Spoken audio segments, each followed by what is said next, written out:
MPs को जैसे मंदिर में मूर्ति होती है वैसे मूर्तियां बना रखी हैं और ओबीसी की वहां पे मूर्तियां भर रखी हैं, मगर पावर बिल्कुल नहीं है।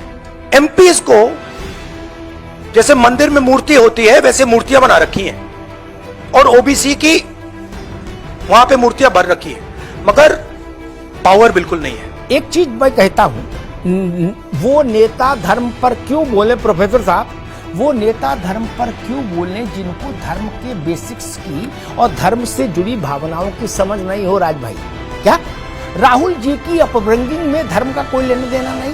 क्या वो वेद पुराण उपनिषद कहते हैं पढ़े, लेकिन पढ़े होंगे इसमें शक है। क्या उन्होंने आज क्या कहा? उन्होंने कहा कि बीजेपी में सांसदों की स्थिति ऐसी है, उनकी कोई हैसियत नहीं है, कोई उनको पूछ नहीं रहा 2 पैसे का।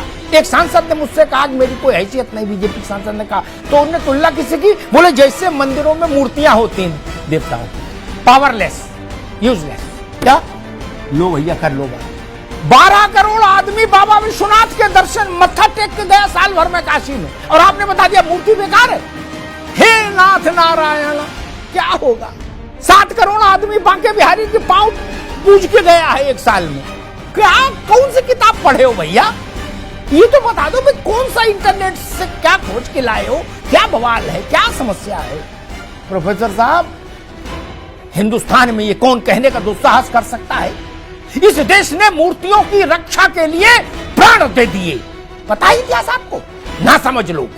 औरंगजेब के समय में, अब्दाली के समय में, नादिर शाह के समय में इस देश के हजारों लोगों ने प्राण दे दिए हंसते हंसते मूर्तियों के विग्रह के सम्मान के।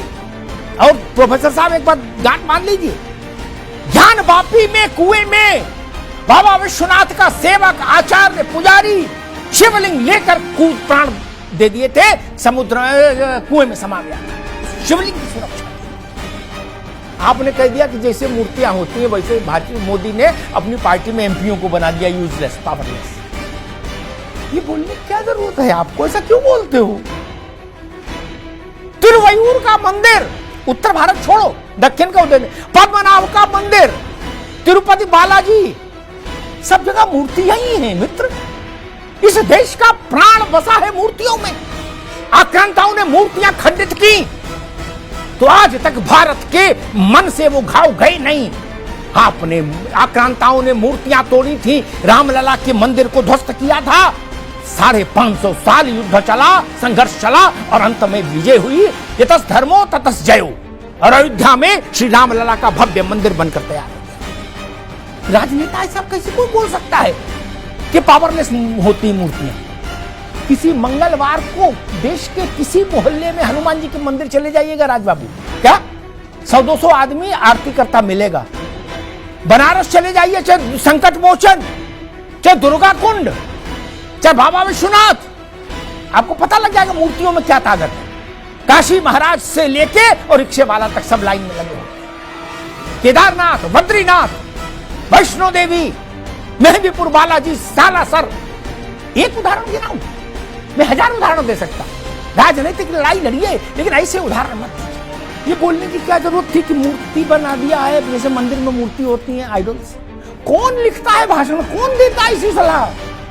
सब लोग मिलकर पहले इसी की खोज करो, कैसे भाषण कौन देता है, बताइए। इसे उदाहरण कौन उनको समझाता है?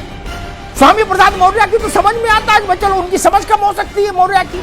राहुल गांधी देश विदेश घूमे, अभी राहुल गांधी ने एक बात और कही थी, प्रोफेसर साहब आप तो प्रोफेसर हो, राहुल जी ने एक बात कही थी कि मैंने वेद, उपनिषद, स्मृतियां, पुराण सब पढ़े।